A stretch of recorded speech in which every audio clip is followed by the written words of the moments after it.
Un cambio de dirección requerido. Y la escritura ahí está en Filipenses. Le invito a abra su Biblia, por favor, en Filipenses. Seguimos ahí. Gracias a Dios. Hay mucho que aprender todavía. Y le pedimos apoyo en oración, ¿verdad? Nuestro hermano Esteban va progresando en su tratamiento. Sigamos orando por él. Que pronto podamos verlo acá de nuevo. Lo visité el martes, está bien, progresando, su cuerpo recibiendo el tratamiento, va avanzando. Entonces, gracias a Dios, pues reciba saludos y sigamos orando por él, ¿sí? La escritura en capítulo 3 de Filipenses, vamos a leer del versículo 4 y hasta el 11, dice así: aunque yo tengo también de qué confiar en la carne, si alguno piensa que tiene de qué confiar en la carne, yo más, circuncidado al 8º día, del linaje de Israel, de la tribu de Benjamín, hebreo de hebreos, en cuanto a la ley, fariseo, en cuanto a celo, perseguidor de la iglesia, en cuanto a la justicia que es la ley, irreprensible. Pero cuantas cosas eran para mí ganancia, las he estimado como pérdida por amor de Cristo.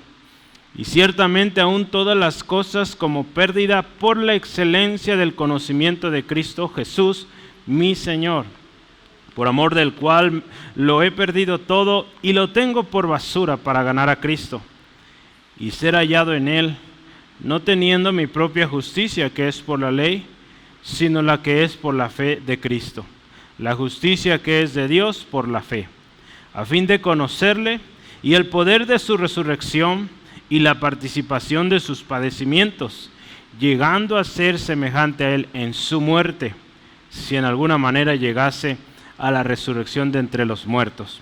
Y yo le voy a invitar que oremos y pidamos a Dios nos hable a través de este pasaje muy interesante y que vale la pena orar y pedirle a Dios nos guíe. Señor, gracias porque tú estás con nosotros. Tu promesa, Señor, se cumple. Lo cantábamos, el justo vivirá por fe. Y en esta carrera que corremos, que nos llamas a correr con paciencia, Señor, gracias porque tenemos dirección. Señor, gracias porque tu palabra nos instruye. Cuando hay camino torcido, tu palabra nos reprende, nos exhorta. Cuando el camino parece difícil, tu palabra nos alienta, nos anima.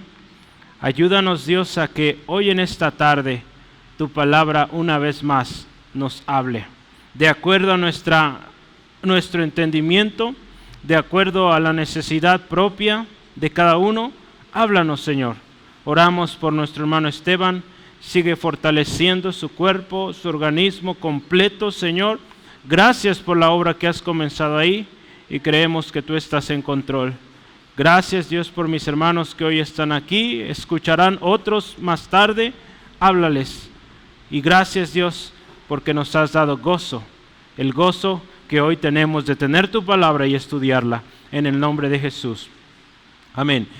Empezamos hace ya, creo 15 días hablando del gozo, o particularmente hablando de la fuente y motivos de gozo, ¿sí?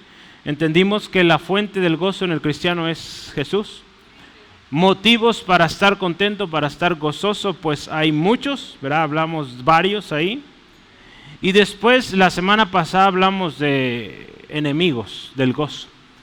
Sí, hablamos de cosas, no de cosas, más bien de personas, ¿verdad? Hablamos en particular, no sé si se acuerdan, hablamos de los seductores, ¿verdad? Le pusimos al grupo, pero había ahí, dice, los perros, malos obreros y los mutiladores del cuerpo, ¿verdad? Creo que entendemos que no se trata del animalito canino, ¿no? ¿Verdad? Habla de aquellos corrompidos, sucios, ¿verdad? Que en su enseñanza es vil. Esos son los que aquí Pablo le llama perros, ¿verdad? Es un término muy fuerte, pero para el contexto judío era común escuchar eso, ¿sí? Hoy en nuestro contexto suena un poco agresivo, pero bueno, pues creo que nos ayuda a entender la importancia de la advertencia. hablamos de estas advertencias, tener cuidado. Hablamos también el contraste de los verdaderos siervos, ¿verdad? Dice ahí los verdaderos creyentes, los que en espíritu sirven a Dios, los que se glorían en Cristo Jesús y los que no tienen confianza en la carne. Bueno, después de esta advertencia seguimos ahí, ¿verdad? Seguimos en este texto y no sé su Biblia, pero en varias versiones o al menos Reina Valera suele tener este título. Todo el capítulo lo suelen llamar Prosigo al blanco. ¿Verdad? No sé si en su Biblia salga así o salga un poquito diferente, pero dice Prosigo al blanco. Y es que como cristianos usted y yo tenemos un objetivo, tenemos una meta, hermanos. Lo acabamos de cantar, ¿verdad? Y mientras vamos en ese camino, aunque muchas veces difíciles, la Escritura nos llama y Pablo aquí, guiado por el Espíritu, nos dice gócense, regocíjense, ¿sí? Entonces, esta carrera nadie dijo que va a ser sencilla. Sí va a haber dificultades, obstáculos, habrá enemigos que querrán robar el gozo, querrán sacarnos del camino, ¿sí? Entonces Pablo toma un tiempo aquí para que, usando su ejemplo, él va a describir dos cosas bien interesantes.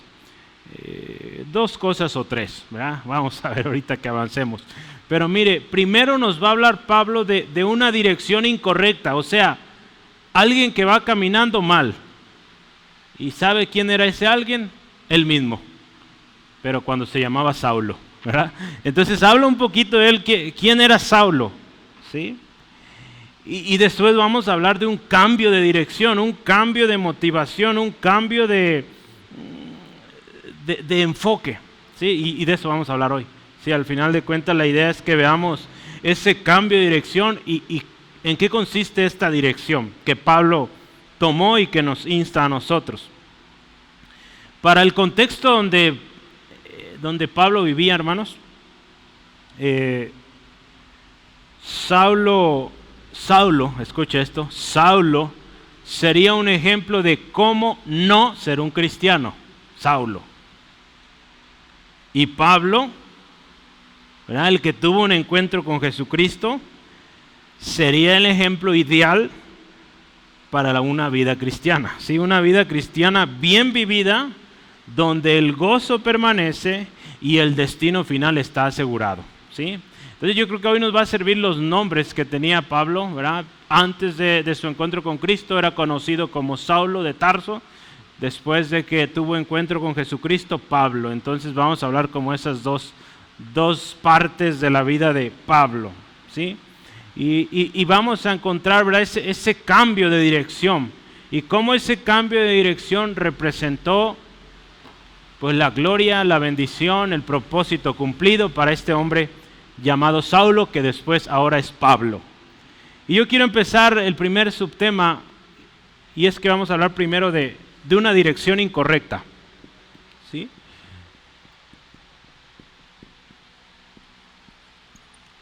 Como lo dije, vamos a empezar a hablar de Saulo. Entonces Saulo empezó mal, ¿verdad? Su servicio, su ministrar era incorrecto, y vamos a analizar un poquito en qué consistía esto. Pablo describe su propio ejemplo. Se acuerda que él está hablando otra vez de los verdaderos creyentes, pero también de los falsos, ¿sí? Y de alguna manera él hace a los hermanos ver que no podemos confiar en las obras, o no podemos confiar en aquello que nosotros somos, ¿verdad? Porque si se fija lo último que dijo ahí en versículo 3, dice, no teniendo confianza en la carne. Esos son los verdaderos siervos de Dios, los que no confían en su carne. Por más años que tengas en el Evangelio, por más Biblia que sepas, nunca, hermano, confíes en tu carne, nunca. Si en algo vas a confiar, va a ser en la palabra de Dios. Si en alguien vas a confiar, va a ser en Jesucristo, ¿sí? Entonces, vamos a hablar cómo iba Pablo, ¿sí? Estaba buscando mi bote de agua y estaba allá, escondido. Con este calor me seco más rápido. Un título alternativo que yo ponía a esto al inicio, ese era mi título, pero lo cambié. Le había puesto ahí, Saulo, un ejemplo de justicia inútil. Pero quise ponerlo un poquito más tranquilo, dirección incorrecta y ya. Mire, cuando hablamos de los seductores del versículo 2, de los cuales Pablo ya ha advertido, Pablo pone ahora su mismo ejemplo para mostrar, vea esto, su superioridad a ellos. ¿Sí? En cuanto a la confianza en la carne, porque mire, si usted ve el texto, ¿qué dice el versículo 4? Aunque yo tengo también de qué confiar en la carne. ¿Sí? Dice, si alguno piensa de que quiere confiar en la carne, dice, yo más. Entonces Pablo le dice, mira, de estos perros, malos obreros, mutiladores del cuerpo, si alguno de ellos se cree que está bien en cuanto al judaísmo, en cuanto a la ley, dice Pablo, yo más. Acuérdense, estamos en dirección incorrecta, ¿sí? Dice, si hay que confiarse de la carne, Pablo podía decir, yo me puedo confiar de la carne porque he cumplido la ley, he sido estudiado, he preparadome en las mejores universidades, podríamos decir hoy. Pero mire, Pablo tenía, podríamos pensar humanamente, razones para confiar en su carne. ¿Por qué? Para empezar, su herencia venía de una familia judía, ¿sí? Vamos a ver ahorita los detalles, pero también, pues, él había ganado méritos, ¿sí? Había logrado una posición entre los fariseos. Entonces tú lo podrías ver y dices, wow, qué varón tremendo de Dios, ¿verdad? Porque es de influencia, la gente lo conoce y bueno, vive de acuerdo a la ley. Pero sabes, todo eso llegó el punto donde Pablo va a decir, todo eso es basura, es pérdida, no sirve de nada. En su carta a los romanos y en todas las cartas, yo lo hemos visto, las que hemos ya estudiado, pero en cada una de sus cartas Pablo siempre enfatiza que la ley no nos justifica. ¿Sí? Yo solo quiero que recordemos en Romanos 3, 19 al 20. Esto ya lo vimos hace como 4 años, yo creo. Romanos 3, 19 al 20 dice así la palabra del Señor.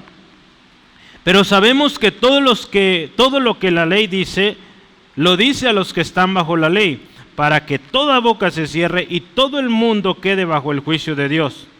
Vea esto, ya que por las obras de la ley ningún ser humano será justificado delante de él, porque por medio de la ley es el conocimiento del pecado. Pablo dice ahí, hermanos, por las obras de la ley nadie, ¿sí? Ninguno.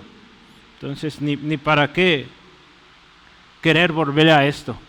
Para usted, para mí nos suena ilógico, pero mire, por algo lo pone Pablo ahí, porque hay una tendencia, hermano, del ser humano. Hay una tendencia de alguna manera a ver las obras o a obrar o a hacer cosas para merecer o para recibir. La Escritura nos dice que es por fe. Al hombre le cuesta esto, la palabra fe, ¿sí? Mire, estos falsos maestros de los cuales hablamos estaban queriendo desviar, ¿verdad? Llevar a una dirección incorrecta a los hermanos, ¿sí? En estas diferentes iglesias. Los estaban llevando a un camino sin salida, a un camino donde su destino final es el fracaso. Así que, hermanos, cuidado con esto. Tenemos que tener mucho cuidado, hermano, qué escuchamos, a quién escuchamos, con quién nos relacionamos. Hay gente que, pues, si bien dice de nombre ser cristiano, pero traen doctrinas muy torcidas y debemos tener cuidado, hermanos. Yo recuerdo, y en cartas lo hacía el hermano Rogelio, en sus predicaciones, y hace muchos años, varios de nosotros no existíamos en ese tiempo todavía, pero ahí están las cartas, yo las he leído, cartas donde el hermano advertía sobre estos, ¿sí? Tengan cuidado con los de esta secta, los de esta denominación. Ahí ponían nombres, ¿verdad? Porque de repente él se enteraba que los hermanos estaban recibiendo, leyendo literatura que no edificaba. Digo, hoy con más razón, hermano, que toda esa literatura está tan fácil de acceder en las redes sociales, en los servicios de hospedaje de videos, imágenes. Bueno, Tenemos que tener más y más cuidado, hermanos, de qué estamos escuchando. Ya la semana pasada veíamos el ejercicio ahí en el celular, ¿verdad? ¿Quién es Jesucristo? Y el primer resultado, de los mormones. Siguiente resultado, testigos de Jehová. Y ya después, algo ya más cristiano.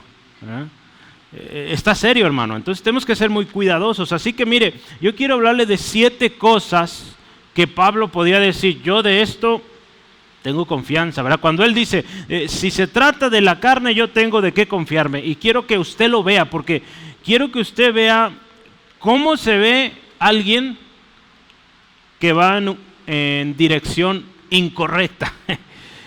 Tú y yo podríamos decir, pues bien fácil, pues anda en pecado o anda haciendo ahí el ridículo, haciendo cosas indebidas. Bueno, muchas veces no se va a ver así, ¿sí? Muchas veces se ocultará de una reverencia, de una manera de ser tan culta, de aún predicar la palabra. Pero piensa, ¿cómo era Pablo? Vamos a ver, número 1 dice, circuncidado al 8º día. Este era un mandamiento de la ley para los recién nacidos, varones. Podemos decir que este hombre nació en una familia donde se ponía atención a la ley, a lo que el Antiguo Testamento, como usted y yo lo conocemos hoy, habían sido observadas estas leyes en la familia de Pablo, en este caso Saulo, ¿verdad? Y todavía.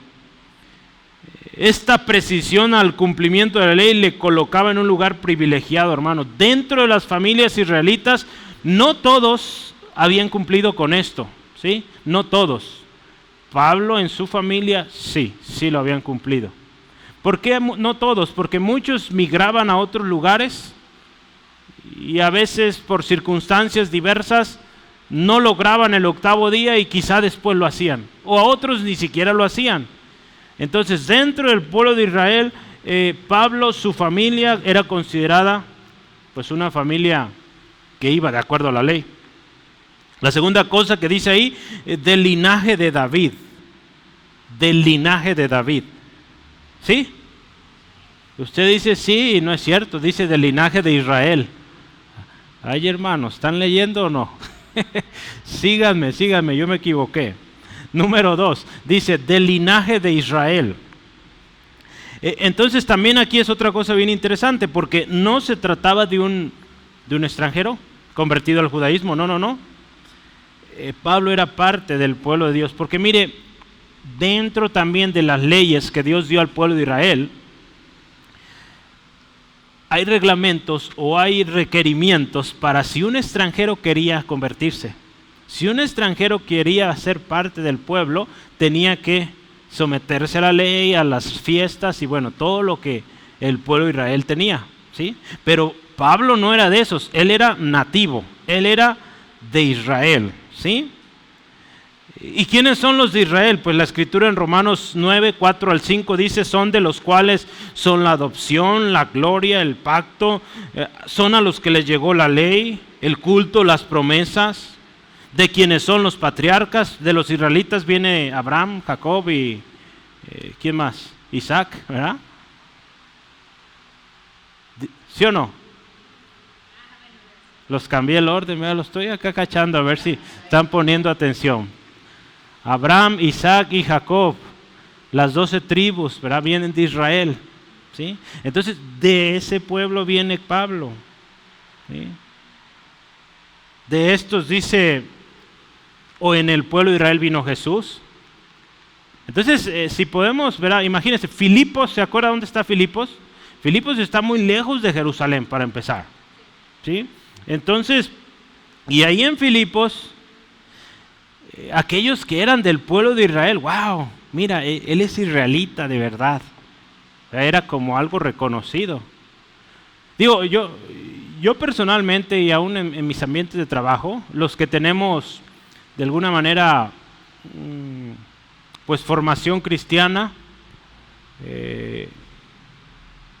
vemos bien de alguna manera a los israelitas. Bueno, yo me emocionaba el saber que trabajaba con israelitas o con gente de Israel. La verdad para mí era pues algo especial, ¿verdad?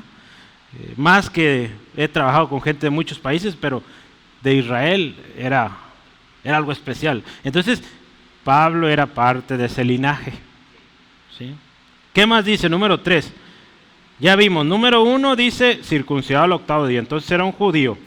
Siguiente cosa, del linaje de Israel, era parte del pueblo escogido de Dios. Número 3, de la tribu de Benjamín. Pablo dice de qué tribu viene, como que era algo de lo cual él se sentía muy orgulloso. No sé usted, pero si usted le dijeran de qué tribu quiere ser, ¿de cuál sería? No me diga, pero piensa.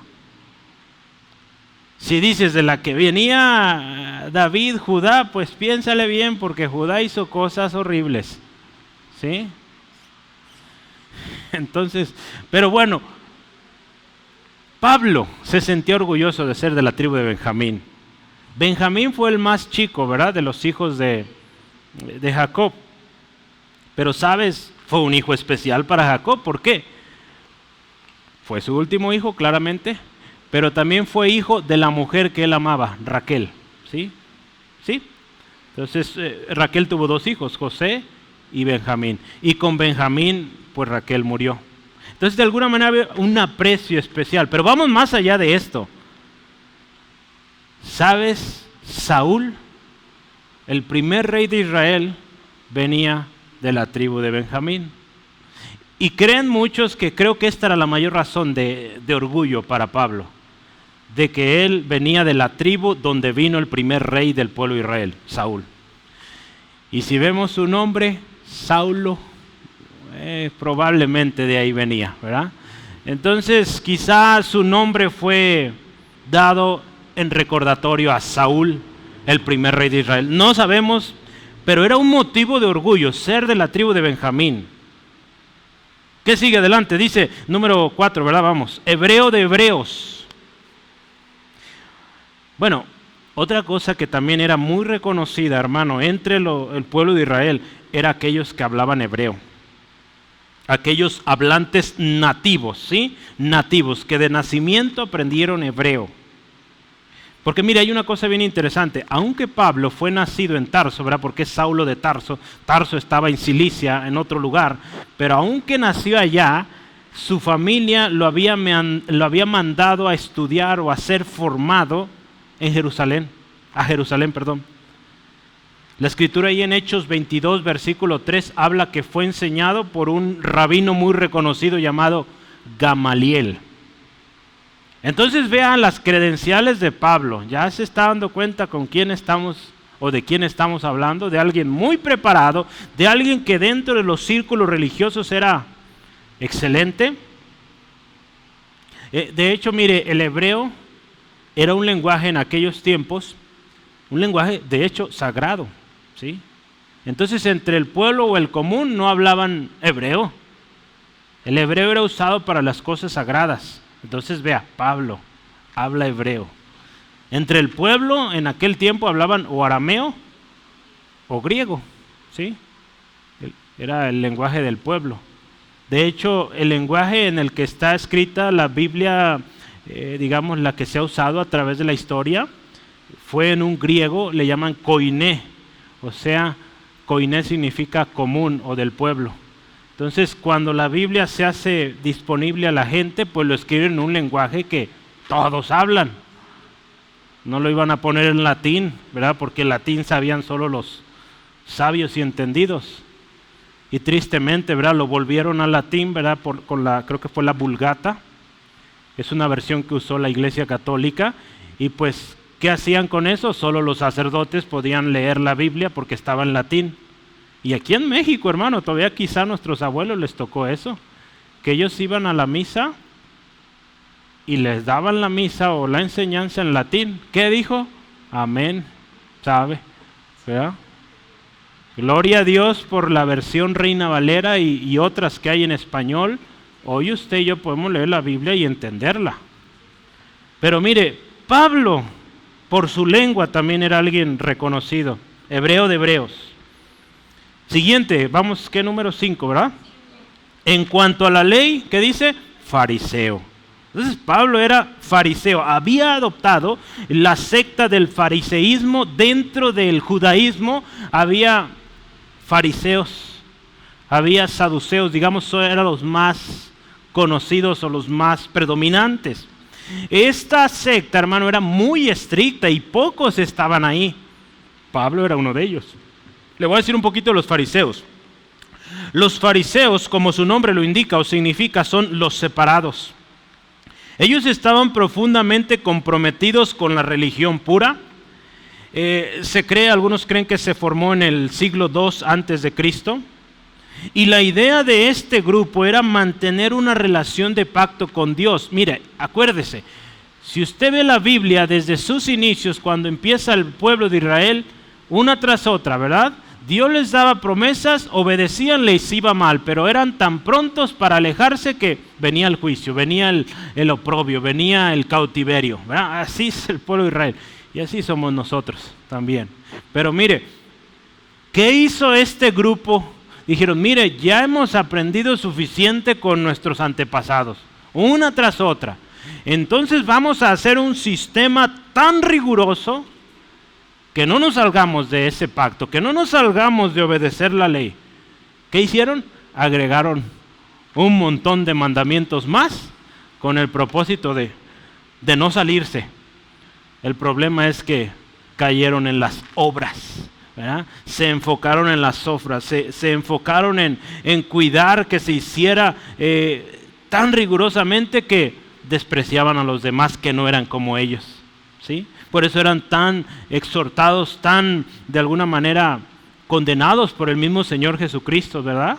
Como le decía Jesús, escribas, fariseos, hipócritas, ¿verdad? Que ponen cargas que ustedes no pueden ni siquiera con un dedo, pero buenos para hacer sus oraciones en público y con grito y que los vean en las fiestas, los mejores lugares, quieren ser reconocidos. Se habían olvidado de la realidad del Dios al cual ellos servían. Si nos podemos a pensar entonces en esto, en esta secta de la cual era Pablo, se acuerda que había unos judaizantes, ¿verdad? Los que querían que los filipenses, que los gálatas y los corintios, bueno, todos cumplieran la ley.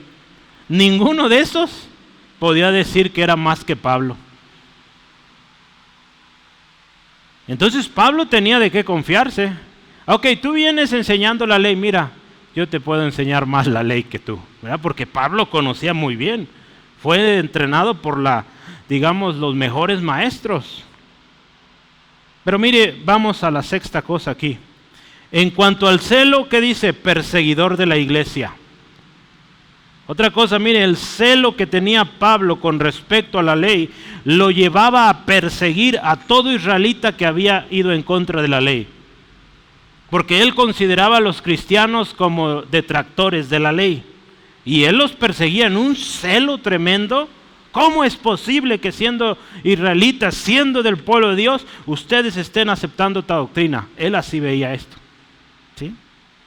Entre las acciones que Pablo hizo contra la iglesia de Cristo, en su celo, ¿verdad? En su celo, vea, muchos ahí en aquellos tiempos pueden decir, mira, si Pablo está diciendo que ellos están mal, pues están mal, ¿verdad? Porque Pablo era conocido como alguien muy sabio, entendido en la palabra, en la ley. ¿Qué hizo Pablo? Mira, hay algunas cosas que podemos ver ahí en la Biblia. Hechos 8:3, encarceló cristianos, ¿sí? Los encarcelaba. La siguiente cosa, Hechos 26:11, hacía que los cristianos blasfemaran. Vea hasta dónde lleva un legalismo, una actitud así de fariseo, a ir en contra de lo que tú dices de honrar a Dios. Mire, ya vimos, encarceló cristianos, forzaba a los cristianos a blasfemar. En Hechos 26:10 dice, él ponía su voto o su aprobación para que mataran cristianos. Entonces vea a quién estamos hablando. Y Hechos 7:58, él fue testigo de la muerte de Esteban. ¿Sí? Cuando Esteban estaba siendo apedreado, dice que había un muchacho llamado Saulo y que ahí él se encargó de las ropas en lo que los otros... Mire, qué tremendo, ¿verdad?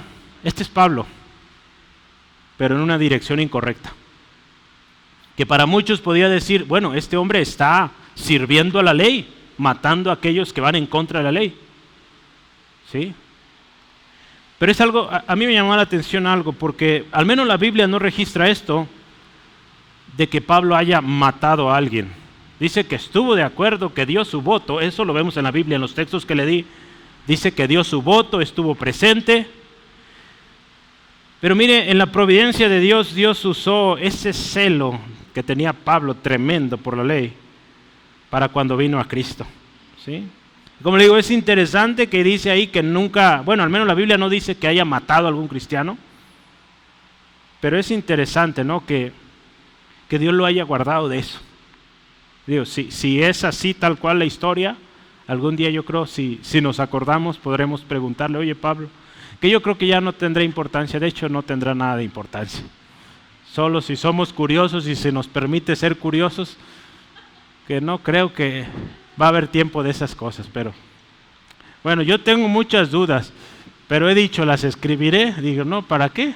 No puedo llevarme mi papel ni mi libreta. Entonces, si me acuerdo, bueno, si no, gloria a Dios de todos modos. Todo se aclarará. Pero mire, el último punto aquí, el séptimo, ¿verdad? Me faltaba uno. En cuanto a la justicia que es en la ley, ¿qué decía ahí? Si quedó dudas de todo, mira, en cuanto a la justicia por la ley, irreprensible. O sea, su observancia, su obediencia a la ley como un fariseo era irreprochable. Bueno, de todas estas atribuciones, si tú te das cuenta, tú puedes ayudarme y velo. Nota cuáles son heredadas. Había cosas ahí que fueron heredadas, pero había otras que eran mérito de Pablo, ¿sí? Ser fariseo no se heredaba. Tenía que ir a la escuela de los fariseos, o como se ha llamado, haber sido instruido y dar fruto de esto, ¿sí? Pero por ejemplo, haber nacido en la tribu de Benjamín, pues él no lo escogió, era algo que heredó. Entonces había dos partes, ¿no? Algo que heredó, pero algo que él también logró con sus fuerzas o su esfuerzo. Ninguno de estas cosas, ¿sabes?, trajo justificación delante de Dios. Eso es lo triste, ¿verdad? Nada de esto, hermanos. Así que cuando te dicen, es que yo nací en un hogar cristiano, es que yo nací, está de moda, escucho eso a veces. Bueno, no de moda, ¿verdad? Lo he escuchado en gente mayor. Soy de cuna cristiana. Ay, ¿sabe cuál será esa? Pero yo no me acuerdo qué marca era mi cuna, pero bueno, el hecho de que seas de cuna cristiana, pues no te hace justo delante de Dios, hermano. Si ese es tu pensamiento, hoy te invito a aceptar a Cristo por fe, ¿sí? La cuna, olvídala. A lo mejor ya ni existe esa cuna, ¿verdad? Bueno, vamos adelante. Es bueno cuando sonríen, hermano, se ven bien.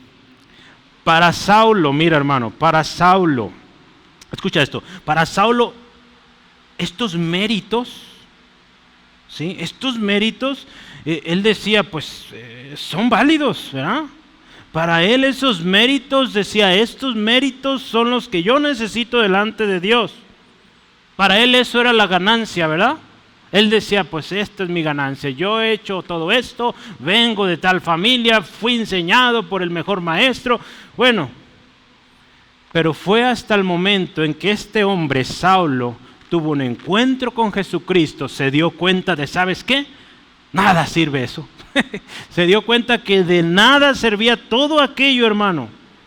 De nada servía, ¿sí? De que él se da cuenta ahí en Hechos 9:5, cuando él tiene el encuentro con el Señor Jesús y que le dice, Pablo, ¿por qué me persigues? ¿Sí? Él se da cuenta que está yendo en contra del Señor al que él decía servir. Hermano, todos los esfuerzos, los estudios, las obras y los demás méritos que podría humanamente tener Pablo fueron considerados como una pérdida total cuando él se encuentra delante de Jesucristo. ¿Y sabes lo único que le quedó a ese, en este caso ahí tú ves el texto en Hechos 9:6, a ese Saulo temeroso, dice ahí temblando y temeroso, lo único que le quedó a Pablo, ¿sabes qué fue?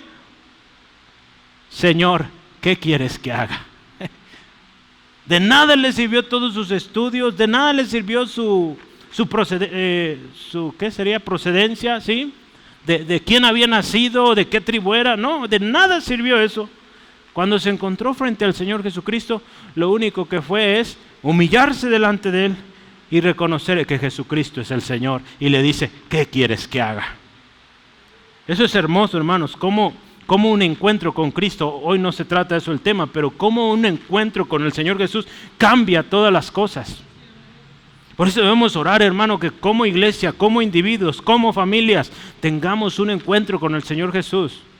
Porque muchas de las cosas que hoy hacemos no las vamos a hacer si tenemos un verdadero encuentro con el Señor. ¿Sí? Esa es una dirección incorrecta, hermanos. Pero no queremos ir por ahí, ¿verdad? Así que vamos al siguiente tema. Vamos a llamar este tema cambio de dirección. Vamos a considerar el verso 8. Gloria a Dios, hermanos. El encuentro que Saulo tuvo con Jesús le llevó a cambiar de rumbo. Porque antes de tener este encuentro, Pablo aparentemente iba en un buen destino, según él. Pero usted y yo sabemos que era un destino a la muerte, un destino a la perdición. Pero ahora con Cristo, ahora en Cristo, Pablo tiene un destino eterno y glorioso. Así usted y yo, hermanos, cuando ponemos nuestra mirada en Cristo, caminamos en lo que Cristo Jesús ha dicho que hagamos, tenemos un buen destino. Por eso es importante un cambio de dirección. La nueva dirección que toma Pablo no está basada en sus méritos, hermanos. Desde el principio, ¿se acuerda qué dijo? Señor, ¿qué hago? ¿Te das cuenta que él no vino, Señor, pero mira, es que yo aprendí con Gamaliel? A ver, yo tengo ideas. ¿Qué te parece si lo hacemos así, Jesús? No. Señor, ¿qué quieres que haga? Eso es lo primero, hay que humillarnos delante de Dios, ¿verdad? Pero mire, ahora esta nueva dirección, este cambio que Pablo tiene, ahora va a otro lado. Esta nueva dirección no se basa en los méritos que antes, esos méritos, ¿te acuerdas? Lo hacían sentir orgulloso, lo hacían sentir superior. Ya eso no funciona acá. Ahora su modelo, su capitán en jefe es Jesucristo. ¿Sí? Ahora él obedece lo que Jesús dice. Ahora Saulo se convierte en Pablo, se convierte en un pequeño. ¿Sí? Es uno de los significados de Pablo, pequeño. Viene de, algunos se creen del latín Paulus, que es pequeño. Entonces, si antes Saulo presumido, orgulloso, yo soy el que aprendí con el rabino Gamaliel y bueno, yo esto y aquello, ahora es pequeñito. ¿Sí? Algunos piensan que quizá no hay registro de esto tampoco, por qué se cambió el nombre o cuál fue la circunstancia. Algunos dicen que quizá era su segundo nombre. Bueno, muchos proponen, por lo que Pablo nos enseña en sus cartas, que él habría decidido cambiar su nombre para de alguna manera dejar atrás ese nombre que significaba orgullo, arrogancia, desobediencia ante Dios, aparente obediencia, pero de labios honrando a Dios, pero su corazón lejos de Dios. Él quería de alguna manera olvidar ese nombre. Y ahora se pone un nombre muy propio para un siervo, ¿sí? Para un siervo de Dios. No hay registro de esto claramente, pero al ver podemos dar cuenta que ahora Pablo dice, soy pequeño, porque el grande es Jesucristo. ¿Sí? Entonces mire, ahora en Cristo, Pablo tiene otras aspiraciones, ¿sí?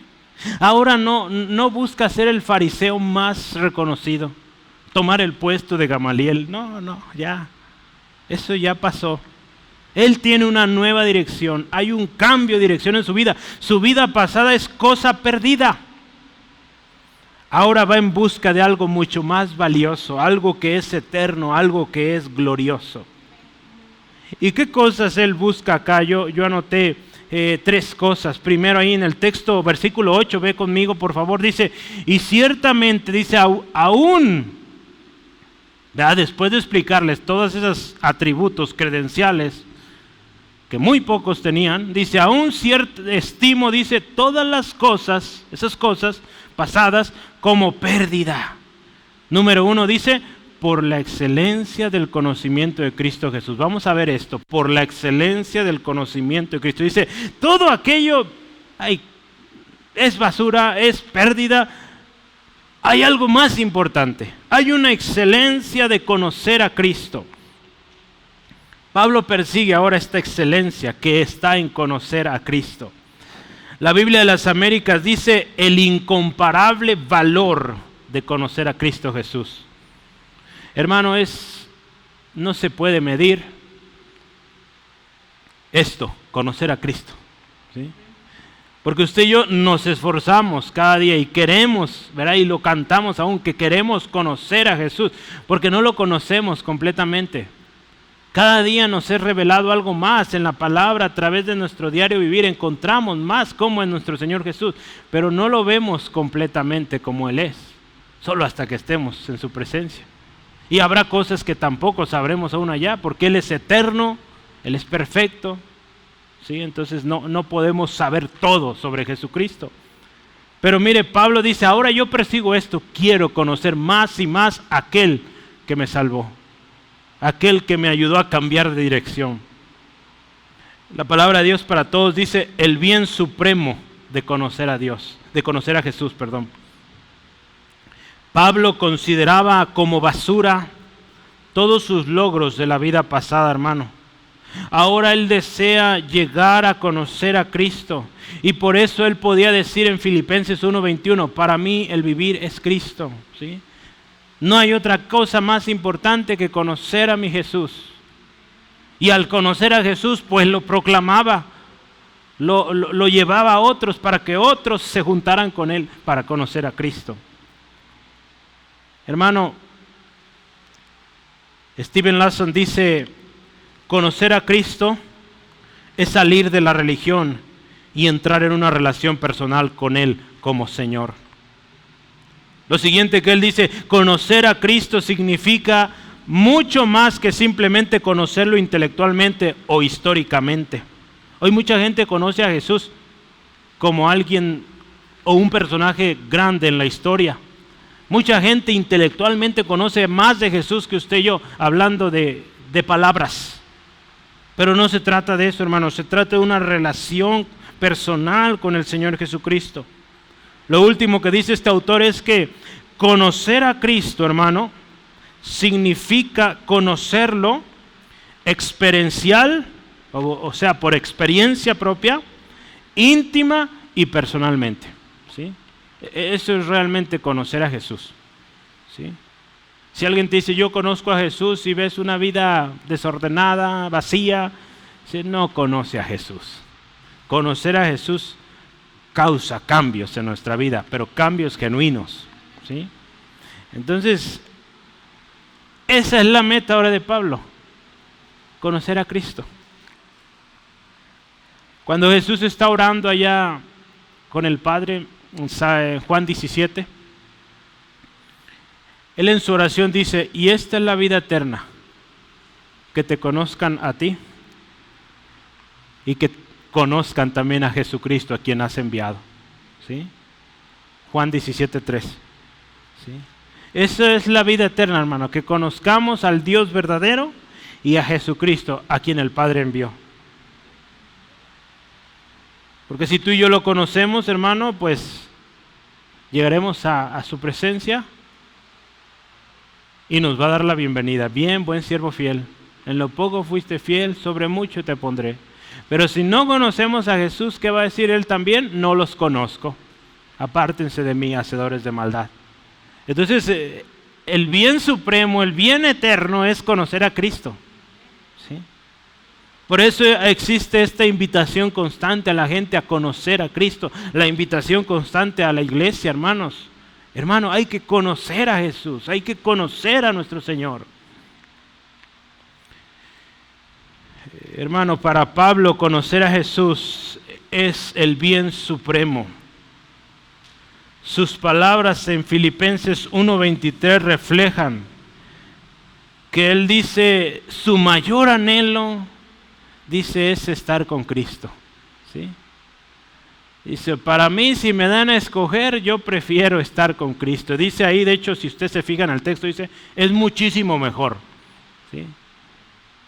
Casi era tapatío, bien muchísimo, ¿verdad? Pero casi, ¿no? Era de Israel, entonces no podía ser de acá. Entonces mire, su aspiración de Pablo, primera, conocer a Cristo. Lo siguiente dice, por amor a Cristo. Ahora lo que Pablo dice, hace, emprende, todo es por amor a Cristo. Y dice, por amor a Cristo, dice, lo he perdido todo. Lo he perdido todo, dice ahí, ¿verdad?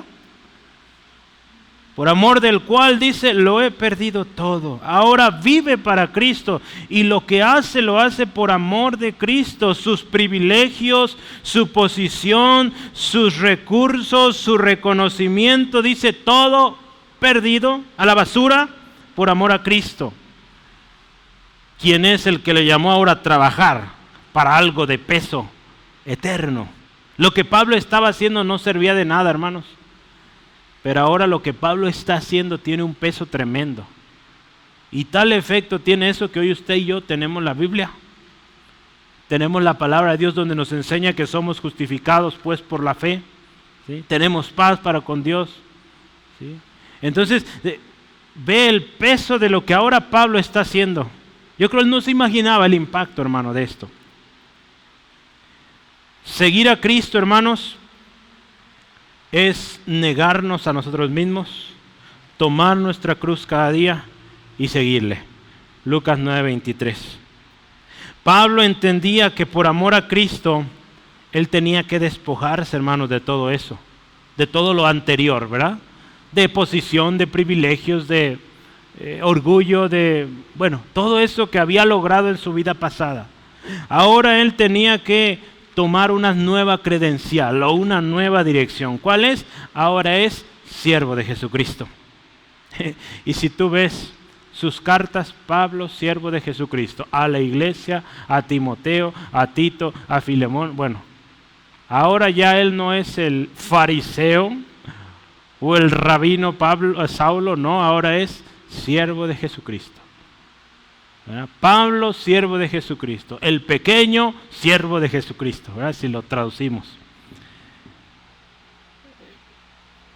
Hermano, él sabía también que esto implicaría sufrimiento. Seguir a Cristo, ser un siervo de Cristo implicaría sufrimiento, implicaría persecuciones, hambres, golpes, cárceles, desiertos, crítica, juicio y hasta la muerte. Pero para él era lo máximo, hermanos. Era muchísimo mejor. Es importante entonces que usted y yo hoy consideremos, hermano, cuál es la motivación de nuestro corazón, ¿sí? Cuando decimos ser cristianos, decimos caminar en la vida cristiana, ¿cuál será nuestra motivación? Una vida cristiana, hermano, auténtica y un ministerio también que glorifique a Dios, es aquel que está motivado por amor a Cristo, hermanos. ¿Sí? Que debemos amar al Señor, hermanos. El verdadero servicio cristiano, hermano, es aquel que comienza amando a Dios. ¿Sí? Por eso es súper importante, hermano, lo hemos aprendido, ¿verdad? Antes del ministerio de alabanza, por ejemplo, antes de ser el mejor músico, seamos los mejores adoradores. ¿Sí?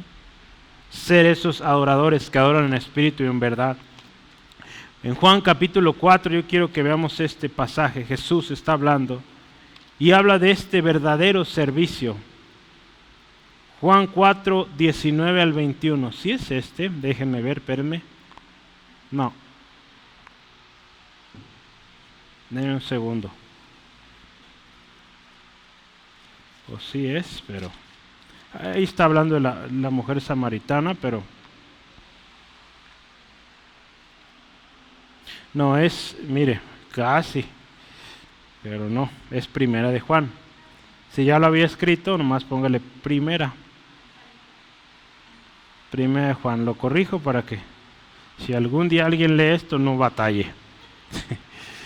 Primera de Juan 4, 19 al 21 dice, nosotros le amamos a Él porque Él nos amó primero.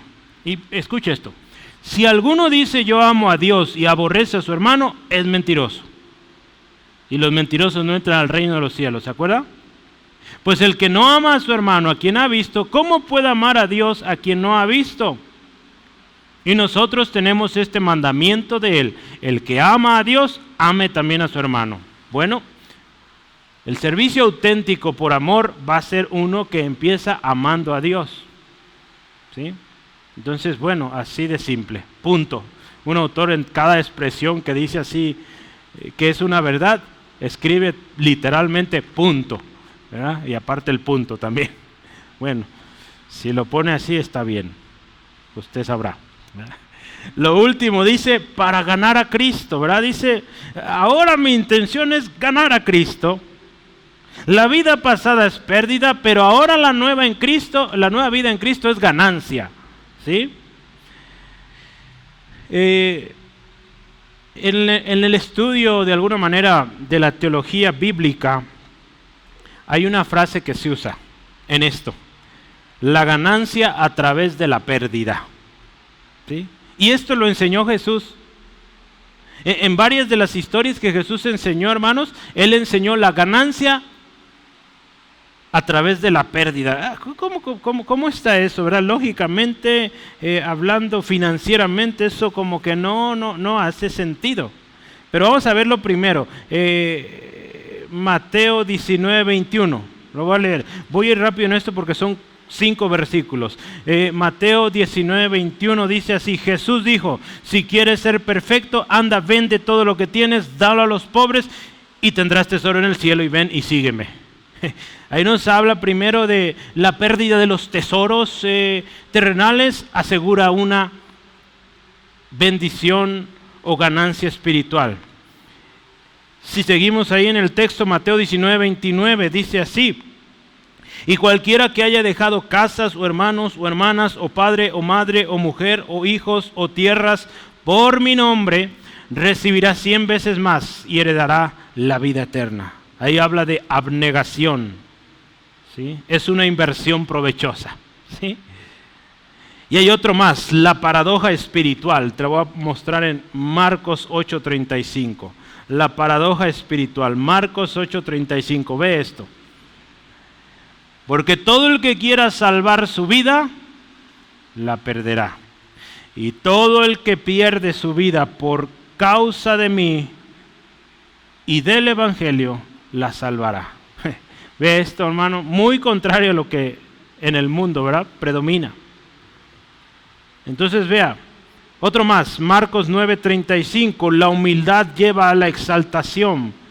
Marcos 9:35, lo voy a leer para usted, dice así la escritura: entonces él se sentó y llamó a los 12 y les dijo: si alguno quiere ser el primero, será el postrero de todos y el servidor de todos.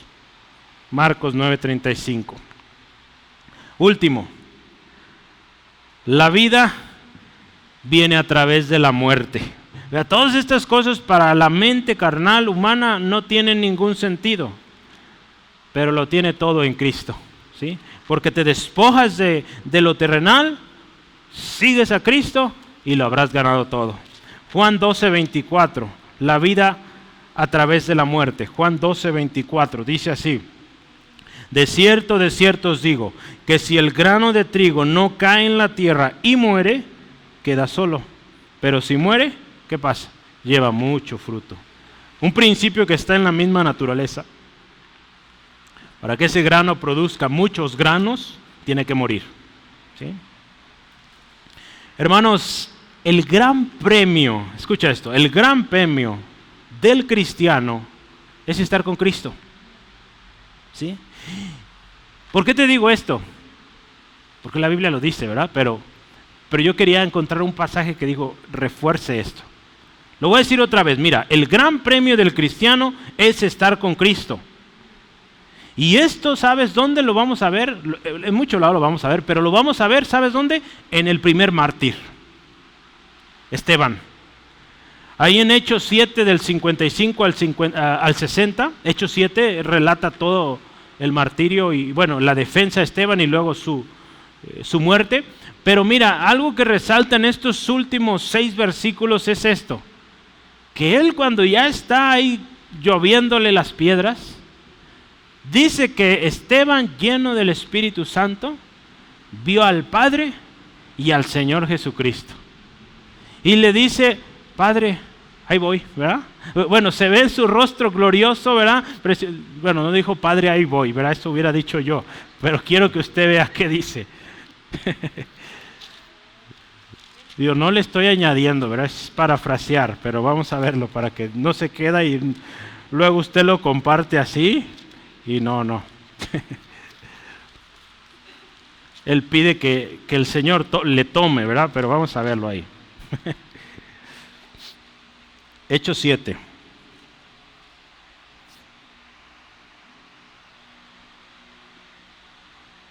Sí, mire, si usted quiere ver el versículo 59. Y apedreaban a Esteban, ¿sí? Mientras él invocaba y decía, ¿qué decía? Señor Jesús, recibe mi espíritu. Mire, yo estaba diciendo una cosa que no. Señor Jesús, recibe mi espíritu. Él entendía qué era lo que iba a subir, hermano. Ese cuerpo todo golpeado, feo, ¿para qué lo quería ya, verdad? Si iba a ser transformado, algo precioso, ¿sí? Entonces él dice, recibe mi espíritu. Y ve lo siguiente que él le pide al Señor. Dice, Señor, en el 60, no les tomes en cuenta este pecado. Y habiendo dicho esto, durmió. Bueno, mira, hermano, quien dijo Padre fue Jesús, ¿verdad? ¿Se acuerda? Por eso yo traía eso en mi mente, ¿verdad? Sí, Padre, en tus manos encomiendo mi espíritu. Ese fue Jesús. Pero bueno, Esteban vio esto, vio a Jesús, imagínate, el Padre y a su diestra Jesús. Qué hermoso, ¿verdad? Qué hermosa cosa, hermano. Yo no sé si un día nos toque verlo antes de estar ahí. Pero mire, el primer mártir nos enseña que el mayor premio es ese, estar con Jesús, ¿verdad? Porque él estaba lloviéndole, le decía las piedras, golpeado, tremendo. Pero él dice, ya voy para allá. Y por eso le dice, Señor Jesús, recíbeme. Y él dice, perdona a estos. ¿Verdad? Ya no le importa lo que le hagan, hermano, porque él sabe que ya está a segundos de estar con su Señor. Este es el cambio de dirección, hermano, que debemos tomar usted y yo. En caso de que estemos caminando un camino basado en obras, hermanos. Porque mire, a veces, tristemente, hay gente que lleva muchos años en la iglesia, cristianos, pero son cristianos de nombre. Y cristianos que aparentemente ante el mundo quizá, wow, qué cristiano, qué hermano. Pero están basando su vida cristiana en obras, en cosas que hacemos para merecer, ¿sí? Hermano, no es así. Así que yo le invito, vamos a orar un ratito más, pero pidamos al Espíritu Santo que nos revele si estamos llevando una vida así, basada en méritos. Y hagamos el cambio de dirección, ¿sí? Hagamos el cambio de dirección, porque Pablo aquí nos dice claramente, hermanos, yo vivía incorrectamente. A los ojos del mundo yo era el más instruido, la mejor persona, el más celoso de la ley, pero eso es basura, porque no está honrando a Dios. Y dice, lo tengo por perdido, eso no me sirve ahora busco conocer a Cristo, ahora lo que hago lo hago por amor a Cristo, lo he perdido todo por amor a Él, para ganar a Cristo. Él dice, Cristo, Cristo, Cristo, Él es todo. Y si algo vale la pena es eso, hermanos, Cristo, conocerle y estar con Él. Número 3. Lo vamos a llamar aquí el buen camino. Y el punto número 3, el buen camino con destino a la gloria. Versículos 9 al 11. Ahora Pablo está en una nueva dirección y hablemos un poquito de este camino. ¿Cuál digamos sea la meta o cómo va este camino? Primero dice versículo 9, ser hallado en Él, hermano, dice ahí. Y ser hallado en Él. Ser hallado en Él, hermano. Pablo continúa hablando de lo que representa este cambio de dirección. Ahora en este camino, lo que busco, lo que deseo, lo que es mi esperanza, ¿verdad? Por poner a Cristo como primer lugar en mi vida es ser hallado en Él. Cuando vemos las diferentes versiones, esta frase, ser hallado en Él, se refiere al hecho de estar unido a Cristo, hermanos, cuando nos presentemos delante de Dios. Si es así, si usted y yo estamos unidos a Cristo en aquel gran día, hermano, Dios nos verá como justos, ¿sí? Jesús habló, ¿te acuerdas de los falsos que van a decir, Señor, Señor, dice, no profetizamos en tu nombre echamos fuera demonios, en tu nombre hicimos muchos milagros? Pero dice, a estos Jesús les va a decir, nunca os conocí, apartados de mí, hacedores de maldad. Mateo 7, 22 al 23. Ese es el destino de los falsos, los que no estaban unidos a Cristo, los que no fueron hallados en Cristo. Ahora, hermano, en este nuevo camino, esa es la esperanza, que seamos hallados en Cristo, ¿sí? Ser hallado en Cristo. Esta es la esperanza, hermano, que el cristiano verdadero debe tener. Ser hallado en Cristo no es haber hecho muchas oraciones en el nombre de Jesús, amén. Eso no nos va a hacer no nos va a hacer que seamos hallados en Cristo, ¿no? Ser hallado en Cristo no es haber asistido a todas las reuniones en la iglesia, no. Ser hallado en Cristo, hermanos, tampoco será ser bautizados en el nombre de Jesús, no. Y como acabamos de leer, ser hallado en Cristo tampoco es haber hecho milagros en el nombre de Jesús. Entonces, ¿qué? ¿Verdad? Ser hallado en Cristo, hermano, es estar unido a Cristo, ¿sí? Permanecer en Él. Juan 15, 4 y 6, ¿te acuerdas? Jesús dijo, el que en mí no permanece, será echado fuera como pámpano, se secará, y lo recogen, y lo echan en el fuego, y arden. ¿Te acuerdas cuando aprendimos ese texto? Está serio. Pero fíjate, el que no permanece en Cristo, echado afuera, ¿sí? Se seca, y dice, lo recogen para echarlo al fuego, y en el fuego arden. Eso es lo tremendo, hermanos, de alguien que no permanece en Cristo. Así que ser hallado en Cristo es haber permanecido en Cristo, ¿sí? Y bueno, ser hallado en Cristo, cuando yo llegue a la presencia de Dios, que tú y yo seamos hallados en Cristo, porque vivimos una vida permaneciendo en Él, ¿verdad? En otras palabras, imagínate esto, que tú llegas a la presencia de Dios y ok, lo conozco, pasa, ¿sí? Ser hallado en Cristo, esto es la esperanza. En el versículo 9 también habla de una justificación completa por fe. Si te fijas, dice, ser hallado en Él, no teniendo ni mi propia justicia, ¿verdad? Que para nada funcionó, que es por la ley, sino la que es por la fe de Cristo. La justicia que es de Dios por la fe. Gloria a Cristo Jesús. Ahora, hermano, ¿cómo es posible que tú y yo seamos hallados unidos a Cristo? ¿Cómo es posible? Simple, fe. Es por fe, hermano. Ahí se cumple lo que la palabra dice, ¿verdad? Ahí en Juan 1:12. Mas a todos los que le recibieron, a los que creen en su nombre, se les dio el derecho de ser hijos de Dios, ¿sí? En Romanos 5:1 y 2 dice, justificados pues, ¿qué dice? Por la fe tenemos paz para con Dios. Y dice, ¿por medio de quién? De nuestro Señor Jesús. Por quien también dice, tenemos, escucha esto, entrada otra vez por la fe a esta gracia en la cual estamos firmes y nos gloriamos en la esperanza de la gloria de Dios. ¿Sí? Entonces dice ahí Pablo a estos hermanos en Roma, hermanos, por Cristo, mediante Cristo, ¿sí? Tenemos acceso a todo esto, por fe, ¿verdad? Y lo dice 2 veces. El camino, hermano, que permanece en Cristo es aquel que comienza con una justificación completa. Esta es la gran diferencia, hermanos, del cristianismo, vamos a ponerlo así, bíblico, y el cristianismo, entre comillas, católico o catolicismo.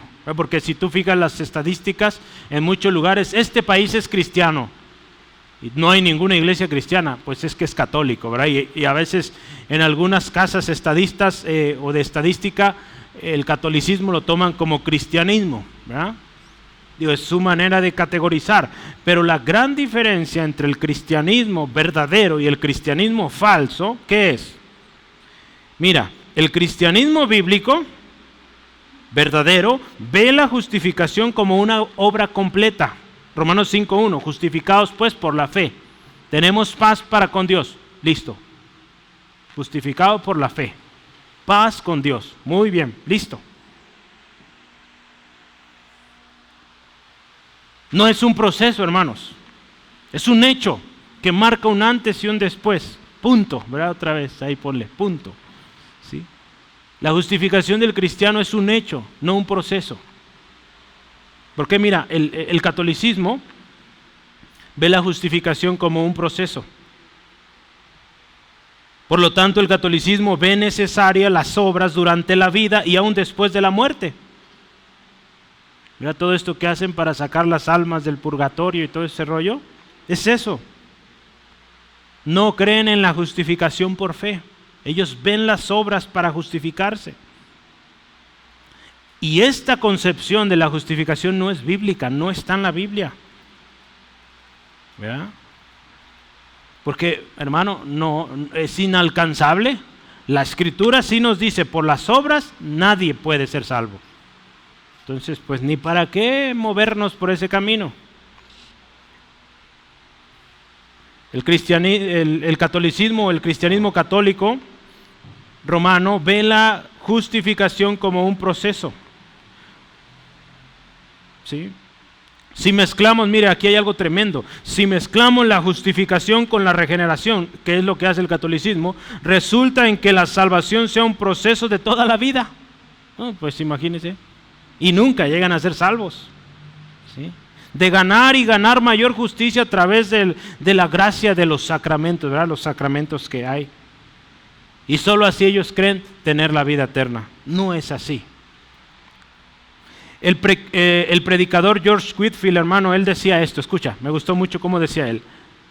Dios lo usó tremendo para las multitudes.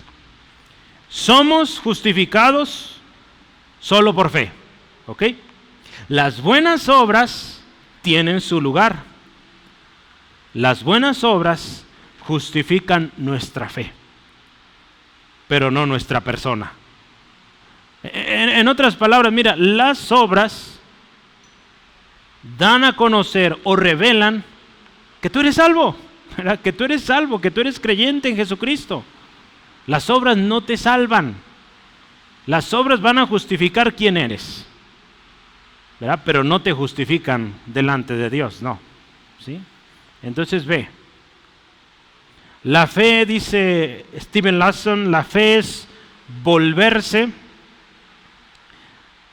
a abrazar al Señor Jesucristo. La traducción aquí no me gusta porque ahí usan turning, en inglés turning es como, por ejemplo, cuando usted va en el carro y dice turn left, es da vuelta a la derecha, o turn back, pues es voltearte, ¿verdad? Entonces acá, bueno, la fe es ver a Cristo, vamos a ponerla así, ¿sí? Es abrazar al Señor Jesucristo, es reconocer que mi propia justicia no me va a recomendar ante el Dios que está en el cielo. La fe es llegar al lugar donde sé que debo tener a Cristo, que si no tengo a Cristo estoy perdido. Eso es la fe, ¿sí? Que sin Cristo estoy perdido, ¿sí? ¿Qué es la fe? Es ver que Jesús es mi único Salvador. El único objeto de la fe, el único objeto de la confianza y de la dependencia es solo Cristo. Porque sabes una cosa, hermano, hermana, nadie más fue a una cruz como Cristo. Nadie más soportó la ira de Dios. Entonces, ¿en quién más buscamos más que en Cristo, hermanos? Solo Él fue a la cruz como lo fue, siendo justo, siendo perfecto.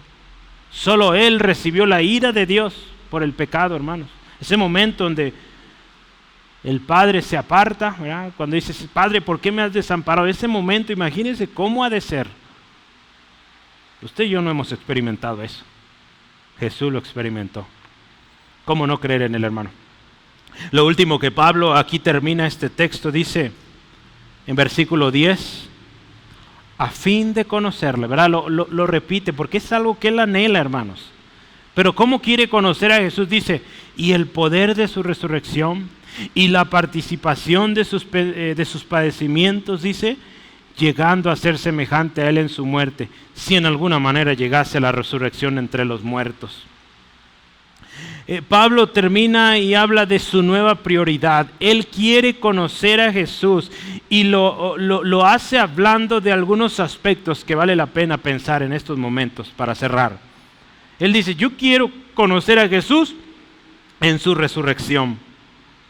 Este conocimiento de Jesús, hermano, solo es posible, ¿sabes cuándo? Cuando hemos sido resucitados a una nueva vida, ¿verdad? Como ahí lo dice en Efesios 2, 4 al 6. Efesios 2, 4 al 6 dice, escucha, un cuerpo, Efesios 2, 4 al 6 dice, pero Dios que es rico en misericordia, por su gran amor con que nos amó, aun estando muertos en pecados, nos dio vida juntamente con Cristo, ¿verdad? Esta resurrección, por gracia sois salvos. Y juntamente con Él nos resucitó y asimismo nos hizo sentar en los lugares celestiales con Cristo. Esto es hermoso, hermano. Pablo dice, yo quiero conocer a Jesús en su resurrección. El poder de la resurrección de Cristo, hermanos, está en usted y en mí. Romanos 8:11. ¿Cuál es ese poder? ¿Te acuerdas? El mismo Espíritu que resucitó a Cristo de los muertos está en nosotros. Y es el Espíritu de Dios quien nos hace clamar Abba Padre. ¿Sí? Qué hermoso esto, ¿verdad? Eso es lo que Pablo dice. Yo quiero experimentar, conocer a Jesús en esto. Aquí puede entrar lo resultante o la vida que resultaba en Pablo, que él describió en Gálatas 2:20. Cuando él dijo, con Cristo estoy juntamente crucificado, ¿verdad? Y dice, ya no vivo yo, mas vive Cristo en mí. Y lo que ahora vivo en la carne, lo vivo en la fe, vea otra vez, del Hijo de Dios, el cual me amó y se entregó a sí mismo por mí. Pablo dice, a fin de conocerle en su resurrección. ¿Y qué más? Versículo 10 todavía. En la participación de sus padecimientos, hermanos.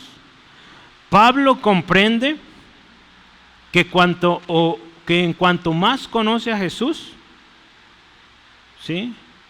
Que en cuanto él más da a conocer a otros de Jesús, ¿qué significará? Más sufrimiento, ¿sí? Y él sabe, y como lo hemos visto en Filipenses 1:29, que se le ha concedido esa dicha de sufrir por Cristo. Porque la Escritura también dice en 2 de Timoteo 3:12, que todos los que quieran vivir piadosamente en Cristo Jesús, padecerán persecución. ¿Quieres vivir una vida agradable en Cristo? Hermano, hermana, vamos a padecer. Pablo entiende que los sufrimientos son parte del camino al cual él ha sido llamado, ¿sí? Y lo último que Pablo dice ahí, si te fijas, versículo 10, llegando a ser semejante a él en su muerte. Y dice, si en alguna manera llegase la resurrección de entre los muertos. Esta expresión donde dice semejante a él en su muerte, se acompaña del verso 11, lo que dice, ¿verdad? Si es que me toca, ¿verdad? Esto indica que la esperanza de la resurrección final o la glorificación de todo cristiano es algo que todos debemos tener, hermano, de que un día, si morimos, llegará el momento de la resurrección, que estaremos siendo llevados para con Cristo, ¿sí? Pablo, hermano, es bien interesante, ¿verdad? Porque el versículo 11 me llamó la atención, no sé si lo notas, pero dice, si en alguna manera llegase a la resurrección de los muertos, o de entre los muertos. ¿Qué podemos entender de este pasaje? Pablo, de alguna manera, él pensaba que no le iba a tocar la muerte, ¿verdad? Y él dice ahí, bueno, deja la posibilidad, si es que me toca. En otro pasaje, creo que es en Timoteo, donde dice, los que hayamos quedado. Bueno, hermano Pablo, pues no quedaste, pero sí nos vamos juntos todos, ¿verdad? De hecho, él va a ser primero, ¿verdad? Los muertos en Cristo resucitarán primero. Entonces, bueno, él pensaba que que le iba a tocar en ese tiempo cuando Jesucristo volviera. No le tocó, ya pasaron casi 2000 años de esto y Jesús no ha venido, pero tenemos la esperanza de que viene, hermanos. Porque esta declaración afirma la garantía cierta de la futura resurrección. En este caso, Pablo, de nosotros también. Jesucristo es el primer fruto de la resurrección. Y Pablo, hermanos, usted y yo también, junto con él, seremos de la cosecha plena, resucitados para compartir la gloria de Cristo. Un día vamos a estar allá, hermanos. Voy a terminar. Hermanos, nos quedó muy claro, y espero sea así, que las obras no justifican, hermanos. Lo vimos, Jorge Whitefield lo decía, las obras justifican, ¿sí?, nuestra fe, pero no nos justifican a nosotros. O sea, en otras palabras, las obras, las buenas obras, reflejan quién eres tú, en quién crees, ¿sí? Y sí es cierto, hermano, tú te das cuenta, las obras que tú y yo hacemos reflejan que amas a Dios o que no amas a Dios, ¿sí? En cambio, mira, el cambio de dirección que tomó la vida de Pablo nos enseña mucho sobre las prioridades, el objetivo, hermano, y la manera en cómo usted y yo debemos llevar nuestra vida como cristianos. Y como lo decía hace unos minutos, es probable, muy probable, que tú y yo hoy necesitemos hacer cambios en nuestras vidas, hermanos. No sé si es en tu servicio, si es en aún tu devocional, tu vida cristiana, cómo la llevas.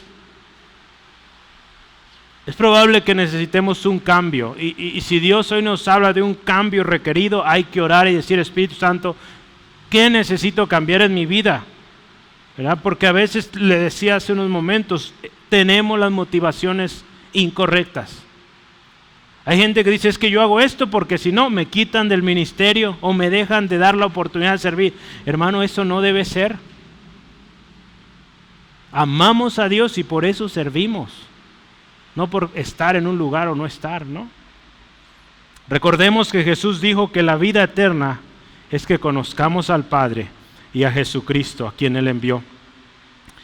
Si nuestro caminar como cristianos, hermanos, nos está llevando a conocer más a Jesús, vamos bien, ¿sí? Vamos bien.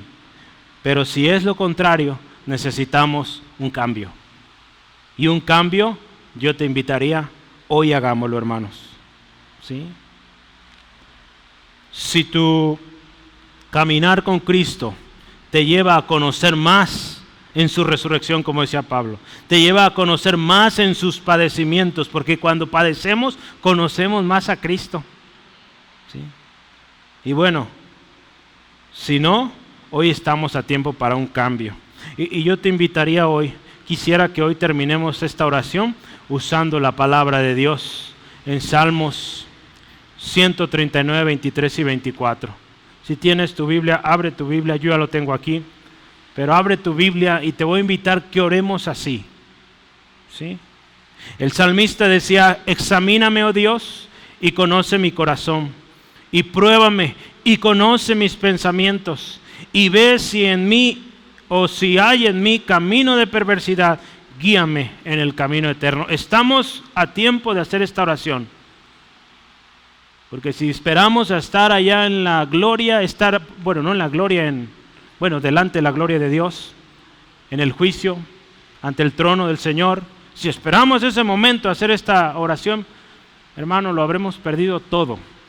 Hoy es tiempo para hacer esto. Padre, te damos gracias por tu palabra.